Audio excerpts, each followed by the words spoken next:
আমার নবী দুনিয়াতে মৃত্যুর স্বাদ আস্বাদন করেছেন, কিন্তু আহলুস সুন্নাহ ওয়াল জামাআর আকীদা হলো নবী করিম সাল্লাল্লাহু আলাইহি ওয়াসাল্লামকে যখন রওজা আকদাসে দাফন করা হয়েছে, নবী করিম সাল্লাল্লাহু আলাইহি ওয়াসাল্লামকে যখন কবর মুবারকে দাফন করা হয়েছে, নবী করিম সাল্লাল্লাহু আলাইহি ওয়াসাল্লামকে যখন রওজা মুবারকে দাফন করা হয়েছে, সরওয়ার দু আলম সাল্লাল্লাহু আলাইহি ওয়াসাল্লামকে কবর মুবারকে দাফন করার সাথে সাথে আল্লাহ তাআলা সরওয়ার দু আলম সাল্লাল্লাহু আলাইহি ওয়াসাল্লামের শরীর মুবারকে তার প্রাণকে আবার ফিরিয়ে দিয়েছেন।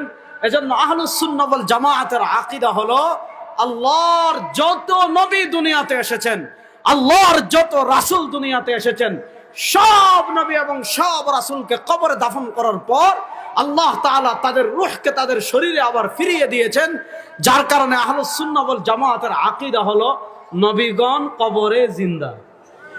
বলেন নবীগণ কবরে না, রাস্তে হক্কা জুড়ে বলেন নবীগণ কবরে জিন্দা। কতটুকু জিন্দা? নবী করিম সাল্লাল্লাহু আলাইহি ওয়াসাল্লাম মুসনাদে আবু ইয়ালা আল মাওসিলির হাদিস এসেছে, হযরত মুআয ইবনে জাবাল রাদিয়াল্লাহু তাআলা থেকে হাদিস বর্ণিত হয়েছে। সরওয়ার দু আলম সাল্লাল্লাহু আলাইহি ওয়াসাল্লাম বলেন, আল আমবিয়াউ আহইয়াউন ফি কুবুরিহিম ইউসাল্লুন। এই হাদিসকে খুদ নাসিরউদ্দিন আলবানী রাহিমাহুল্লাহ তার সিলসিলাতুল আহাদিস সহিহায় ওই হাদিসকে সহিহ বলেছেন। নবী করিম সাল্লাল্লাহু আলাইহি ওয়াসাল্লাম বলেন, আল আমবিয়াউ আহইয়াউন ফি কুবুরিহিম ইউসাল্লুন। আদম আলাইহিস সালাতু ওয়াস সালাম থেকে নিয়ে আমাদের নবী পর্যন্ত আল্লাহ দুনিয়াতে যত নবী পাঠিয়েছেন, আল্লাহ দুনিয়াতে যত রাসূল পাঠিয়েছেন, আল আমবিয়াউ আহইয়াউন, সকল নবীগণ জীবিত, ফি কুবুরিহিম, তাদের কবরে কি করছেন? ইউসাল্লুন, নবীগণ কবরে নামাজ পড়ছেন। এজন্য সহিহ মুসলিমে হাদিস আসছে, নবী করিম সাল্লাল্লাহু আলাইহি ওয়াসাল্লাম তার মেরাজের বর্ণনা দিচ্ছেন। নবী করিম সাল্লাল্লাহু আলাইহি ওয়াসাল্লাম মেরাজের রাত্রে থেকে ফিরে আসার পর নিজে তিনি তার মেরাজের বর্ণনা দিচ্ছেন।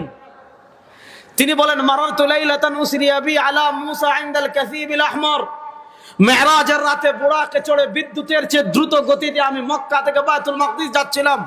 হযরত নবী করিম সাল্লাল্লাহু আলাইহি ওয়াসাল্লাম বলেন, বিদ্যুতের চেয়ে দ্রুত গতিতে আমি যখন মক্কা থেকে বাইতুল মাকদিস যাচ্ছিলাম, মক্কা থেকে বাইতুল মাকদিস যাওয়ার পথে হঠাৎ মরুভূমির ভিতরে আমি দেখতে পেলাম একটা লাল টিলা দেখা যায়। আমি উপর থেকে লাল টিলার দিকে তাকালাম, আমি দেখলাম ওই লাল টিলার নিচে হযরত মুসা আলাইহিস সালাতু ওয়াস সালামের কবর।